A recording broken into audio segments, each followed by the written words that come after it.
আসসালামু আলাইকুম রহস্যপ্রেমী বন্ধুরা, স্বাগত জানাই আপনাদের ভূতের রাজ্য চ্যানেলে, যেখানে আমরা খুঁজে ফিরি বাংলার গা শিউরে ওঠা অদ্ভুত, অজানা আর ভৌতিক ঘটনাগুলো।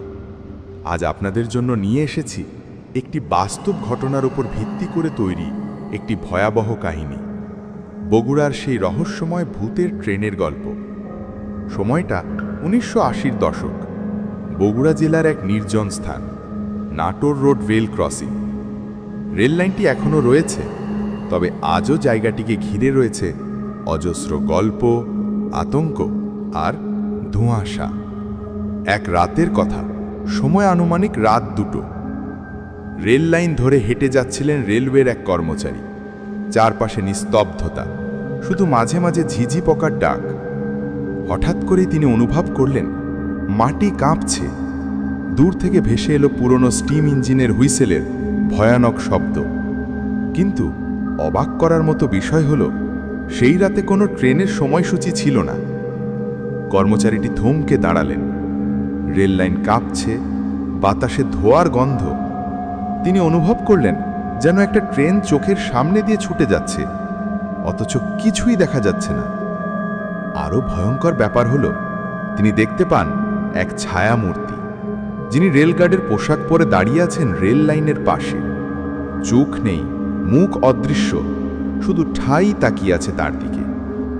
ভয়ে জমে যান কর্মচারীটি। তার শরীর নিস্তেজ হয়ে আসে।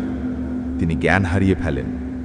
পরদিন স্থানীয়রা তাকে অজ্ঞান অবস্থায় উদ্ধার করেন সেই একই জায়গা থেকে। তিনি জীবনে আর কোনো দিন রাতে ওই পথে যাননি। স্থানীয়রা বলেন, বহু বছর আগে ঠিক এই জায়গাতেই একটি ভয়াবহ ট্রেন দুর্ঘটনায় অনেকে নিহত হয়। তাদের আত্মারা আজও শান্তি পায়নি। রেলগার্ড, যাত্রী সবাই মাঝে মাঝে ফিরে আসে সেই রক্তাক্ত স্মৃতি নিয়ে। রাত গভীর হলেই শুরু হয় সেই ভূতের ট্রেনের যাত্রা। একটি ট্রেন যেটা কখনোই স্টেশনে পৌঁছায় না। বন্ধুরা, এমন ভৌতিক অভিজ্ঞতা কি আপনার জীবনে কখনো ঘটেছে? আপনার এলাকায় কি আছে এমন কোনো রহস্যময় ঘটনা?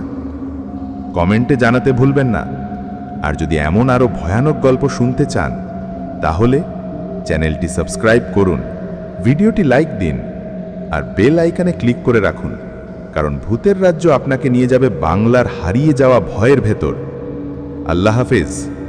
রহস্য আর অন্ধকারে আবার দেখা হবে পরবর্তী ভৌতিক অভিযানে।